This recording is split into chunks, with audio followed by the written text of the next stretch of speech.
আসলে আমার মতো একজন প্রাপ্তবয়স্ক ছেলের বিনা অনুমতিতে বিয়ে দাও, আপনি বুঝতে পারছেন এটা কতটা অপমানজনক একটা ঘটনা?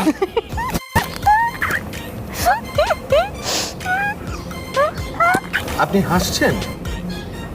হাসছেন তো আপনি? না না না না আপনি হাসছেন। এই যে আমি দেখতে পাচ্ছি আপনি হাসেন হাসেন। আমার জায়গায় একটাবার নিজেকে চিন্তা করে দেখেন। হাসি আর আসবে না, তখন কান্নাই বের হবে। আপনাকে একজন প্রাপ্তবয়স্ক মানুষকে কিভাবে বাড়ি থেকে বিয়ে দিয়ে দিতে পারে, এটা কিভাবে সম্ভব? এগুলো সবসময় মেয়েদের সাথে ঘটে। এই প্রথম দেখলাম কোনো ছেলে।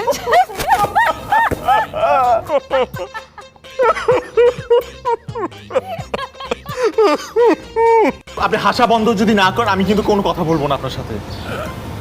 সে বলেছে তার পছন্দের মেয়ের সাথে যদি আমি বিয়ে না করি তাহলে আমাকে রুমে হাত পা বেঁধে আটকে রাখবে। আমি বাসা থেকে নাকি বের হতে পারবো না। সরি, হ্যাঁ আমি খুব হাসি, বিকজ এইসব ঘটনা আমি সবসময় মেয়েদের ক্ষেত্রে শুনি। এই প্রথম কোনো ছেলের ক্ষেত্রে আমি এরকম একটা ঘটনা শুনতে পারলাম। সরি। হ্যাঁ,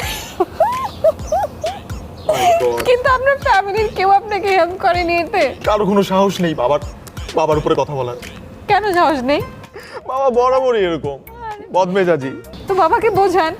সম্ভব না। বিয়ে করেই ফেলেন তাহলে। এক্সকিউজ মি, এই মেয়েকে বিয়ে করে ফেলবো?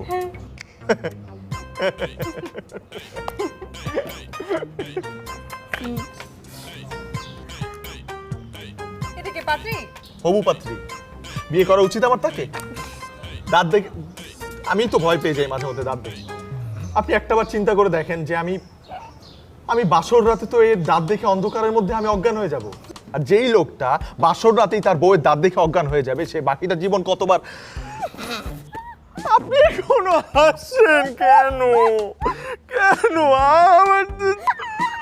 আপনি আসলে একটা খারাপ মানুষ, আপনি এখনো হাসছেন। হাসবেন না প্লিজ। আমার কাছে টিস্যু নাই, টিস্যু। প্যাকেটটাতে।